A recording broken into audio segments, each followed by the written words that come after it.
E6 ప్రేక్షకులకు నేటి మంత్రబలం కార్యక్రమానికి స్వాగతం.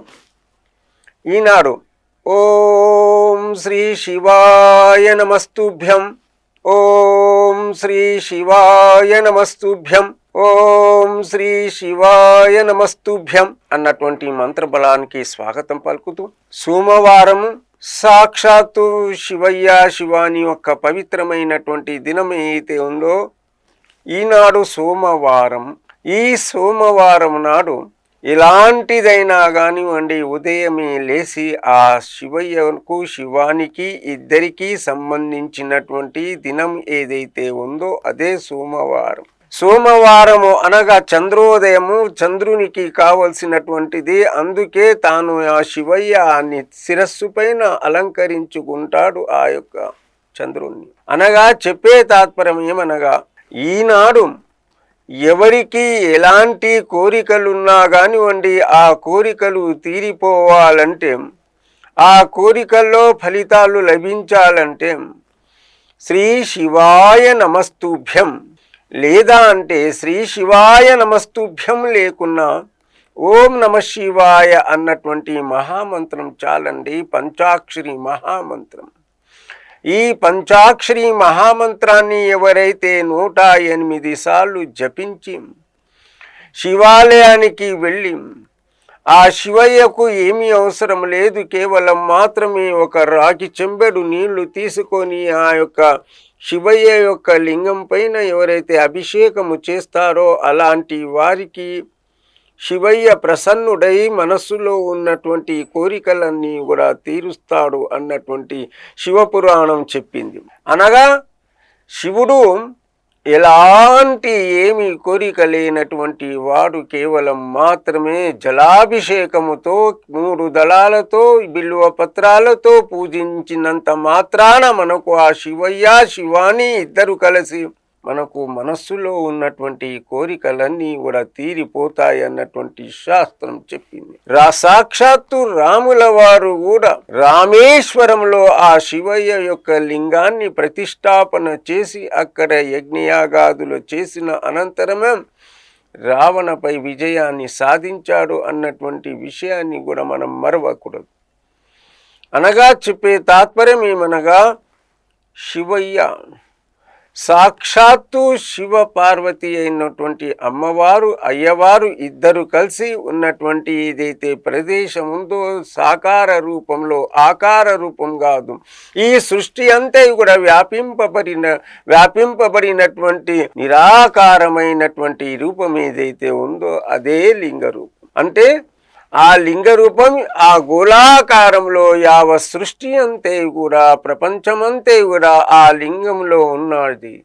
ఆ లింగమే సృష్టి అంతే కూడా వ్యాపింపబడి ఉంది అన్నటువంటి భావనతో ఆ యొక్క శివుని యొక్క లింగాన్ని మనము సోమవారం రోజు ఎవరైతే జలాభిషేకం చేస్తారో అలాంటి వారికి అనేకమైనటువంటి ప్రయోజనాలు కలుగుతున్నాయి. అందువలన అంటే ఏదైనా కలవాలి అంటే, ఏదైనా లాభము కావాలంటే ప్రతి వారికి కూడా ఏదో కొంత శ్రమ పడవలసిందే. ఉద్యోగం చేసావంటే ఉద్యోగానికి తగినటువంటి కష్టం చేసినప్పుడే దాని యొక్క ఫలితం, దాని యొక్క సంపాదన వస్తుంది. ఈ ప్రకారంగానే సోమవారం వచ్చిందంటే చాలు, ఆ శివయ్యకు జలాభిషేకం చేసి ఆ శివయ్యను తృప్తిపరచడం. ఎలా తృప్తిపరచాలి అన్నటువంటి విషయానికి కొందరి దగ్గర ఏంటిది, అమ్మాయిలు బాగా చదువుకుంటారు, ఆ అమ్మాయిలకు సంబంధం రాదు, అమ్మాయిల యొక్క వయసు పెరిగిపోతుంటుంది. అలాంటి సందర్భాల్లో ఆ అమ్మాయి యొక్క తల్లిదండ్రులైనటువంటి వారు ఆ అమ్మాయికి తీసుకొని శివయ్య యొక్క దేవాలయానికి వెళ్ళి కాస్తంత చెంబుడంత ఆ శివయ్యకు జలాన్ని సమర్పించేస్తే చాలు, ఆ శివయ్య ఆ అమ్మాయికి తగినటువంటి వరుడు లభిస్తాడు అన్నటువంటి శాస్త్రం మనకు శివపురాణం చెప్తుంది. అనగా ఎలాంటి ఆపదలున్నా కానివ్వండి, ఎలాంటి కష్టాలున్నా కానివ్వండి, ఏమైనా కానివ్వండి, ఆ శివయ్యకు కాస్తంత చెంబెడు దూసెడు జలాన్ని సమర్పిస్తే చాలు, శివయ్య తృప్తి పొందుతాడు.